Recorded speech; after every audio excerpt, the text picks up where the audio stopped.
नमस्कार। नई बुलंदी कार्यक्रम में आप सभी का स्वागत है। हमारे अन्नदाता किसान विगत कुछ समय से काफ़ी परेशान हैं। परेशानी की वजह यह है कि रासायनिक उर्वरकों का बेहताशा प्रयोग हो रहा है, उपज क्षमता धीरे धीरे गिर रही है और साथ ही साथ खेत की जो जलधारण क्षमता है उसमें भी कमी आई है। इसके लिए ज़रूरी है कि खेतों को बचाया जाए।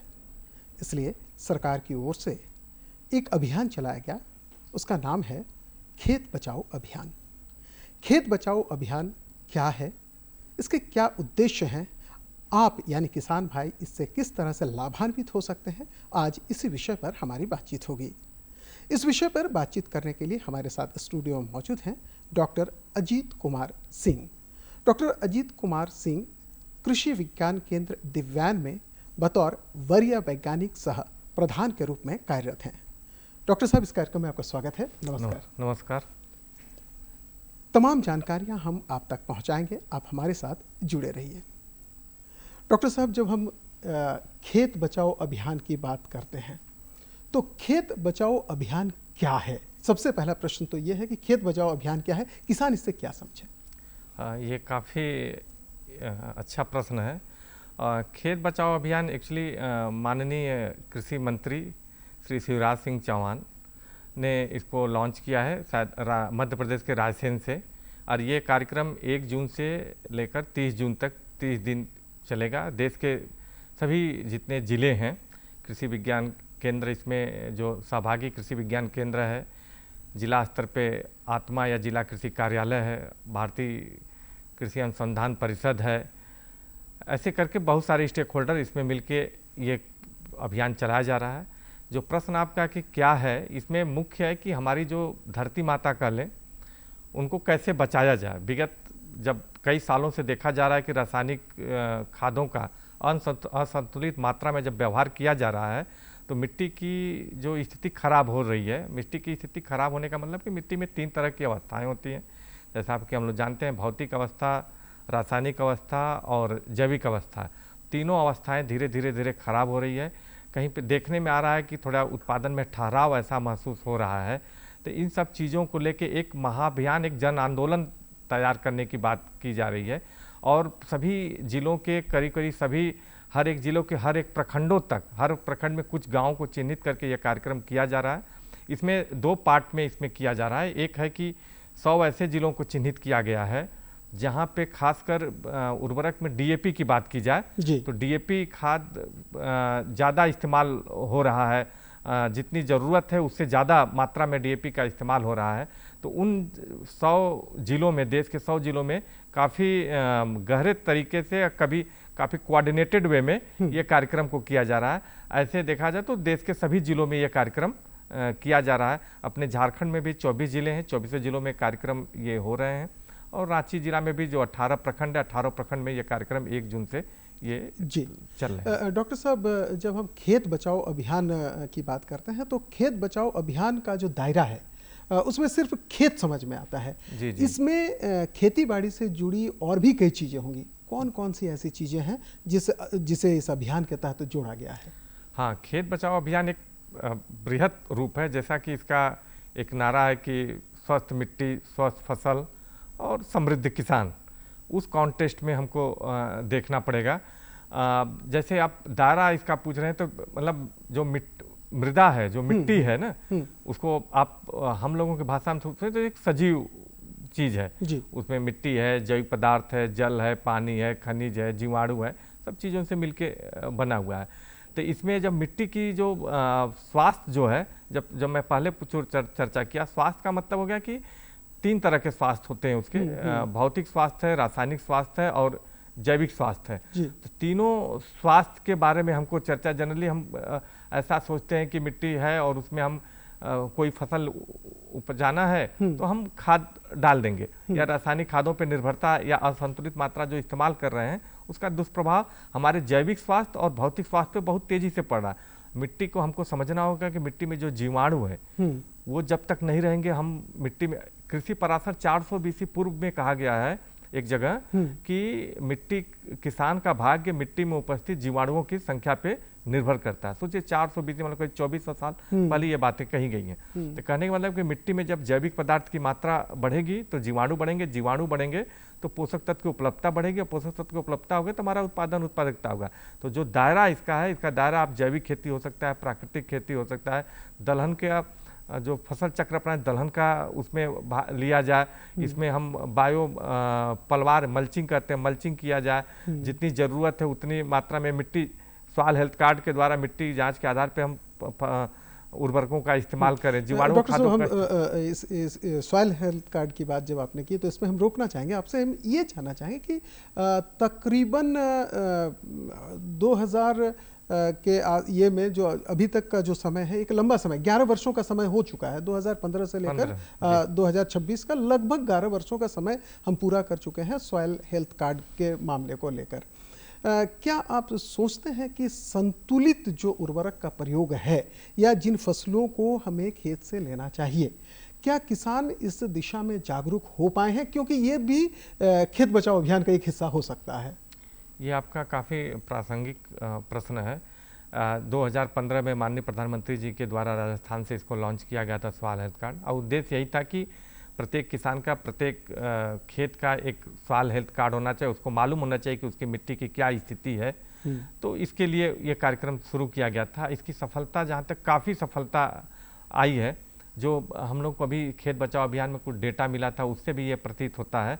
इसी डेटा से ये उभर के आया ना कि सॉइल हेल्थ कार्ड का जो डेटा को जब एनालाइज किया गया तो इसमें बहुत सारे चीज़ें आई कि कहीं पे हम फास्फोरस की मात्रा मिट्टी में है पड़ा हुआ है, फिर भी हम उतना मात्रा अधिक मात्रा डाल रहे हैं, तो अनजाने डाल रहे हैं। तो वो यदि हम सॉइल हेल्थ कार्ड के आधार पर यदि डालते हैं तो हो सकता है कि मान लीजिए एक उदाहरण के रूप में लिया जाए कि मान लीजिए हमको फास्फोरस की जितनी मात्रा की ज़रूरत है हमको 20 केजी, हो सकता है हम अंदाजे डाल रहे हैं तो हो सकता है वो 25 केजी डाल रहे हैं तो भी 5 केजी यदि अधिक डाल रहे हैं तो वो सिर्फ पैसा ही नहीं नुकसान हुआ, वो प्रदूषित भी करता है, दूसरे पोषक तत्व की अनुपलब्धता को भी बढ़ाता है, और जिससे कि हमारा उत्पादकता भी घटती है।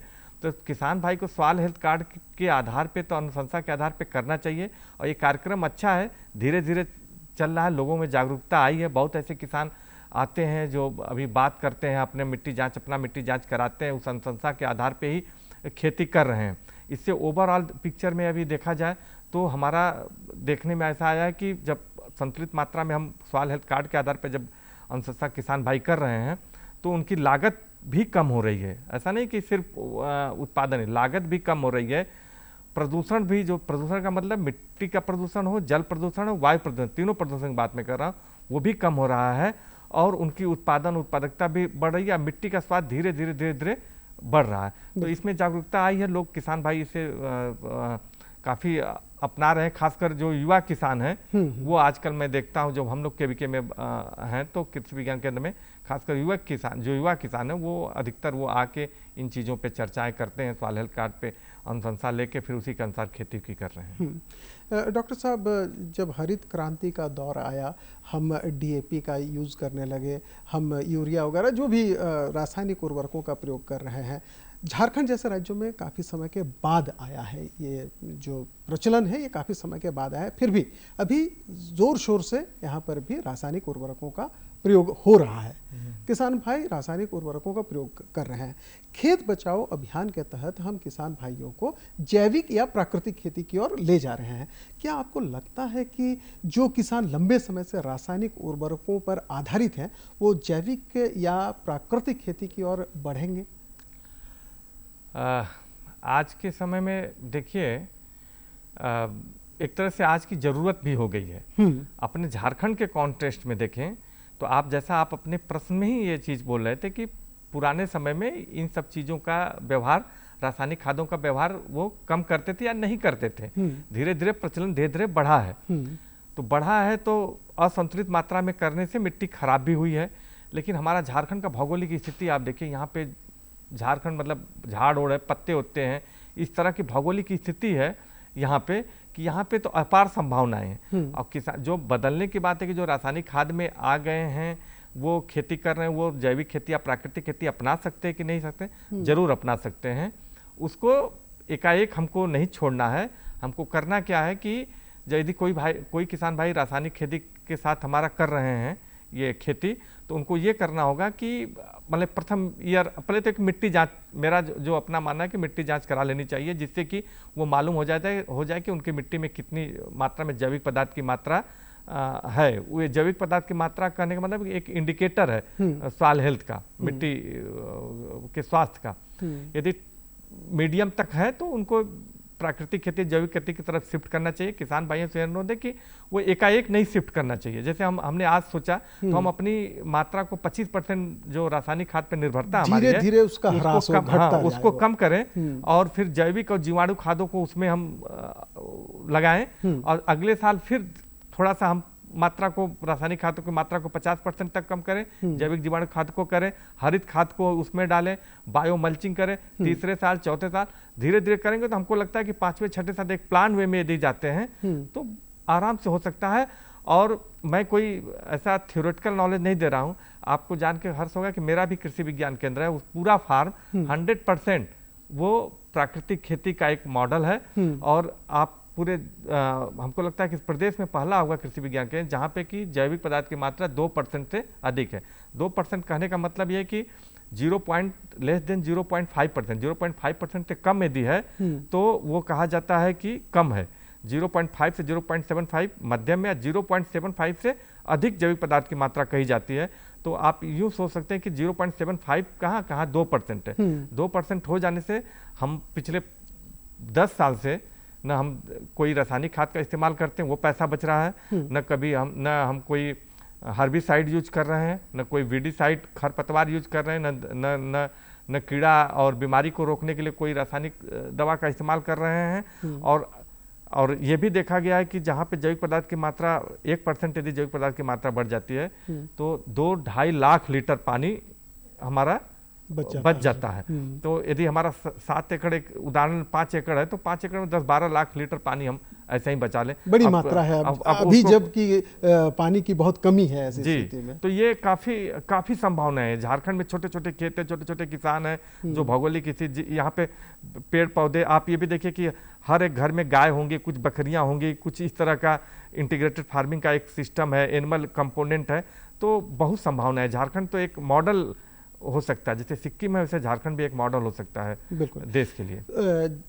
जब हम जैविक खेती और प्राकृतिक खेती की बात करते हैं, बहुत सारे ऐसे किसान हैं जो जैविक खेती और प्राकृतिक खेती को एक साथ जोड़ देते हैं, समझ नहीं पाते हैं क्या अंतर है दोनों में। और हमारा जो अभी खेत बचाओ अभियान चल रहा है, झारखंड जैसे राज्य में ये प्राकृतिक और जैविक खेती किस तरह से काम करेगा? हाँ, ये बहुत लोगों में कंफ्यूजन होता है कि ये 2 वर्ड हैं। हाँ। उद्देश्य देखिए तो एक ही है। सिद्धांत भी देखिए जैविक खेती और प्राकृतिक खेती का करीब करीब एक ही है, थोड़ा अंतर है।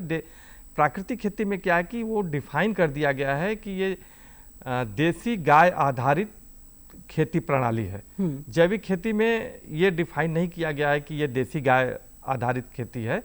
और इसमें है क्योंकि ऐसा मानना है कि मानना नहीं है, ऐसा रिसर्च से आया कि देसी गाय का जो गोबर होता है उस गोबर में करीब 1 ग्राम गोबर में करीब 7 करोड़ 8 करोड़ जीवाणु होते हैं, जबकि क्रॉस ब्रीड में करीब 5 लाख 7 लाख के आसपास होते हैं। बड़ा अंतर है जी, काफ़ी बड़ा अंतर है।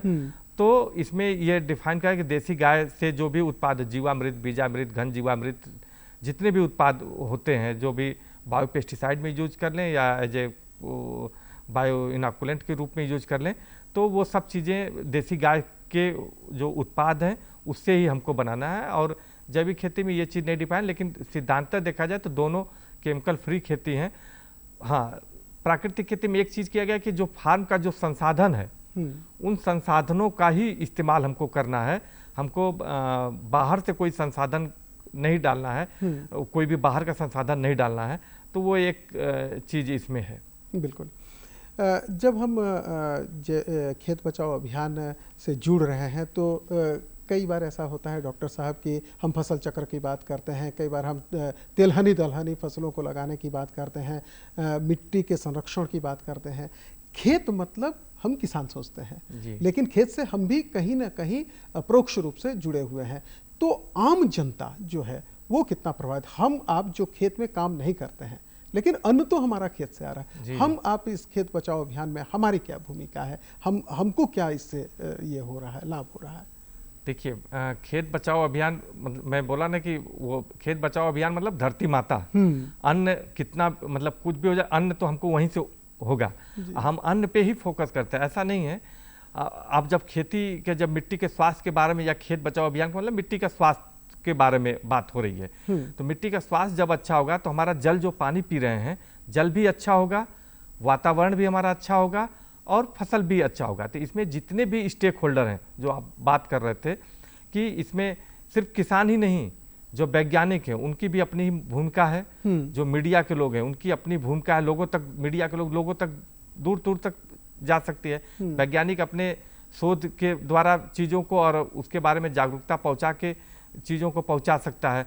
जो इवन जो इनपुट डीलर हैं जो गांव में बैठे हुए इनपुट डीलर जहां पे किसान अधिकतर जाता है अपना बीज और खाद लेने के लिए जाता है, तो उन वहां पे भी उन लोगों को भी इस बारे में जागरूक करना कि आप तो बीज बेचते ही हो, आप खाद बेच रहे हो, तो कम से कम उन लोगों को आप ये जागरूक करते हैं कि सॉइल हेल्थ कार्ड के आधार पे आप अनुशंसा करिए, ये सही खाद है इसका ही इस्तेमाल करिए। यदि दलहन है तो दलहन में भाई आप बताइए कि उनको आप यूरिया की जगह यूरिया का 50% मात्रा को कम करके जीवाणु खाद राइजोबियम जीवाणु खाद उसका इस्तेमाल करिए। फास्फोरस की है तो फास्फोरस में आप पीएसबी को करके 25% डोज 50% डीएपी की मात्रा को कम करते हैं, रासायनिक खादों को कम कर सकते हैं, तो उनकी अपनी भूमिका है। एफपीओ हैं उनकी अपनी भूमिका है, एसएचजी ग्रुप है उनकी अपनी है, क्योंकि ये मास तक लोगों तक पहुंचाना है। सब लोग डायरेक्टली या इनडायरेक्टली खेत से जुड़े हुए, जैसा आपने चर्चा किया, हम ठीक है हम जॉब में, लेकिन हम भी तो खेत से जुड़े हैं, अन्न कहाँ से मिलेगा, वहीं से मिलेगा ना, खाएंगे वही चीज।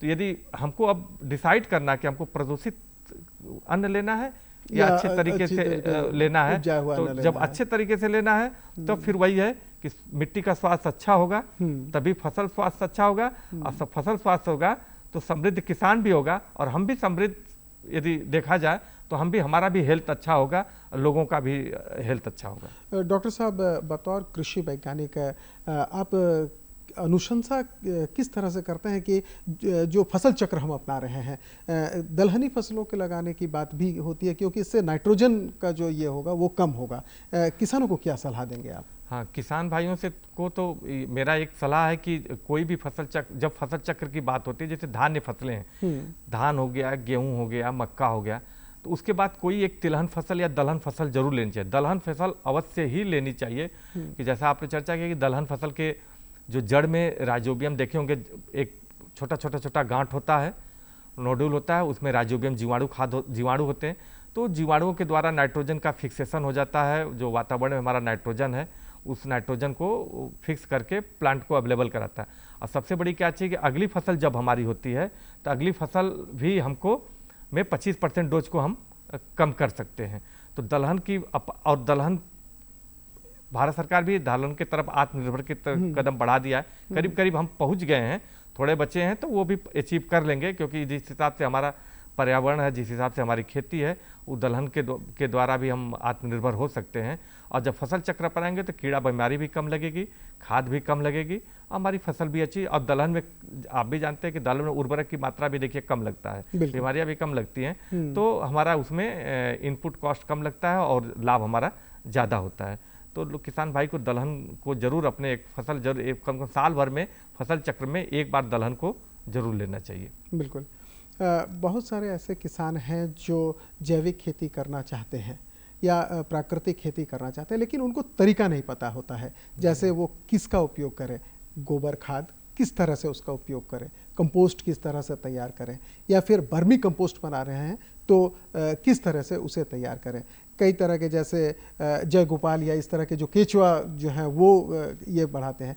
आप बतौर वैज्ञानिक खेत बचाओ अभियान के तहत उन किसानों के लिए क्या सलाह देते हैं? ये जो भी किसान भाई हैं जैविक खेती मान लीजिए या प्राकृतिक खेती करना चाह रहे हैं, जैसा आपने प्रश्न पूछा कि केचुआ खाद या और भी तरह के खाद हैं वो कैसे कर सकते हैं, तो सबसे पहले तो किसान भाई को ये निवेदन है कि हर एक ज़िले में कृषि विज्ञान केंद्र अवस्थित है, आप वहाँ से संपर्क कर लें, वहाँ पे या जो विश्वविद्यालय कृषि विश्वविद्यालय वहाँ से संपर्क करें तो वो करके कर सकते हैं। रही बात जैविक खेती और प्राकृतिक खेती या केचुआ खाद उत्पादन की, तो इसकी तकनीकियाँ उपलब्ध हैं। और जो मैं पहले बताया कि जो संसाधन है उन संसाधनों, जैसे केचुआ खाद का एग्जाम्पल ले लें, तो एक एंटरप्रेनर का रूप हो सकता है। केचुआ खाद आप हम गोबर को ऐसे ही सड़ा देते हैं, वो आप देखिए जब बिकता है तो वो 1 रुपया केजी बिक जाते हैं। लेकिन हम केचुआ खाद यदि बनाते हैं, यदि सब तरह का कॉस्ट जोड़ लें तो 3 रुपया 4 रुपया केजी से ज़्यादा कॉस्ट नहीं आता, 10 रुपया से कम में बिकता भी नहीं है। तो उसमें पोषक तत्व की मात्रा भी ज़्यादा होती है। तो इसको एक व्यापार का रूप कोई भी किसान भाई करके खेती के अलावा एक अलग रोजगार भी हो सकता है। और खासकर जो अर्बन एरिया है, जो या पेरी अर्बन एरिया है, वहाँ एक बहुत अच्छा रोजगार हो सकता है, क्योंकि लोग फूल लगाते हैं, छोटे छोटे रूफ गार्डनिंग कर रहे हैं, आजकल कल्चर आया है, छतों पे खेती भी कर रहे हैं। तो गमलों में ये सब चीज़ों का इस्तेमाल काफ़ी किया जाता है। इसी तरह जो प्राकृतिक और जैविक खेती उत्पाद की बात है, हम तो सिर्फ खेती की बात करें, लेकिन उसका उत्पाद देखिए, यदि हम प्राकृतिक और जैविक खेती से खेती कर रहे हैं तो आपका मूल्य आप देख लीजिए। हम लोग रहते हैं शहर में, उसका कोई भी 1.5 गुना से ज़्यादा, कहीं कहीं 2 गुना ज़्यादा उसका दाम हमको किसान को मिलता है।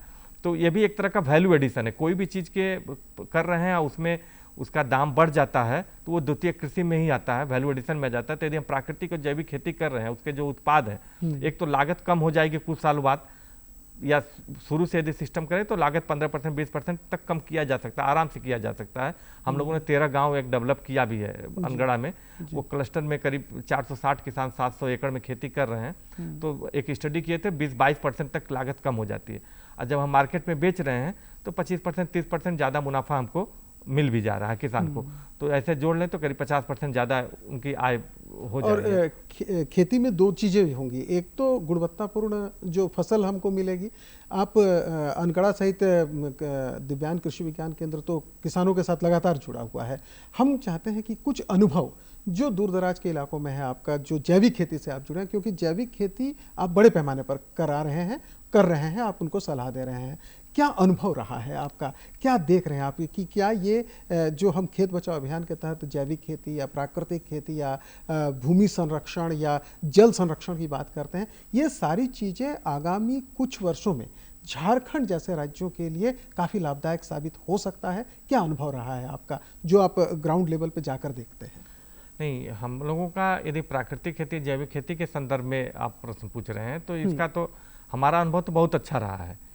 हम बोले 13 गांव के तो गांव है हमारा केवीके फार्म में ही। मैं पिछली बार एक उदाहरण के रूप में बता रहा हूँ डेटा के साथ कि सियार धान 320 एक प्रजाति को धान की लगाए थे हम लोगों ने, और उसका इल्ड जो है पोटेंशियल इल्ड वो ब्रीडर के द्वारा है 54 कुंटल पर हेक्टेयर है।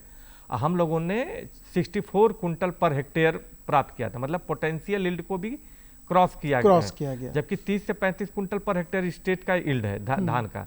हम करीब 64-65 केजी तक वो चीज़ों को प्राप्त किए। और इसी तरह गांव में भी देखा गया है कि मिट्टी में धीरे धीरे सुधार। शुरू में थोड़ा सा था कि हमको उतना इल्ड नहीं मिल रहा, उतना नहीं, मतलब कि करीब उतना ही मिल रहा था। अभी 15%, 20%, 25% ज़्यादा हमारा उत्पादन भी मिल रहा है, लागत भी घट रही है। और एक चीज़ और देखने को मिला है कि जैसे जैसे हम इस प्रैक्टिस को करते रहते हैं, बीमारी काफ़ी कम हो जाती है। शुरुआत के 1, 2, 3 सालों में थोड़ी सी बीमारियों से दिक्कत होती है, थोड़ा सा हमको सजग रहना पड़ेगा, लेकिन बाद में 4-5 साल होते होते वो काफ़ी कम हो जाती है और काफ़ी इसमें किसी भी तरह का दिक्कत नहीं रहती है। ये देखा गया। मेरा हम लोगों का पर्सनल अनुभव और किसानों से जो फीडबैक आया है वो काफ़ी अच्छा रहा। और फसल कैसी होती है, उसकी गुणवत्ता कैसी होती है? फसल काफ़ी अच्छी होती है। इवन अब जब गुणवत्ता के जब टेस्ट इसको कराएंगे तो न्यूट्रिएंट कंटेंट तो मतलब उस लेवल पे हम लोगों ने नहीं किया है, लेकिन गुणवत्ता में आप देख लें कि कीपिंग क्वालिटी का, जैसे ये है जो हम लोग का अपना एक्सपीरियंस है कीपिंग क्वालिटी का, कि सब्जी जो रासायनिक खाद से उत्पाद है वो यदि 2-3 दिन में खराब होता है, जैविक खेती 4-5 दिन तक चला जाता है। दूसरा टेस्ट वाइज देख लीजिए, टेस्ट वाइज भी काफ़ी अच्छा उसका रहा है। उत्पादन इल्ड के पॉइंट ऑफ व्यू से देखिए तो इल्ड तो काफ़ी हमारा बढ़ा ही है। मिट्टी के स्वास्थ्य के दृष्टि से देखें तो मिट्टी क्षरण काफ़ी कम होता है, पानी को रोकने की क्षमता उसमें बढ़ती है, और किसी भी तरह का मतलब उसके आसपास इस तरह का एक इकोसिस्टम डेवलप हो जाता है कि जो बेनिफिशियल इंसेक्ट हैं वो खुद जो हानिकारक कीट हैं उनका नियंत्रण कर देते हैं। तो ओवरऑल देखिए तो ये काफ़ी मतलब एक तरह से एक बहुत बड़ा नेशन का सेवा होगा कि इस तरह का क्लस्टर बने या इस तरह के लोग खेती में आए।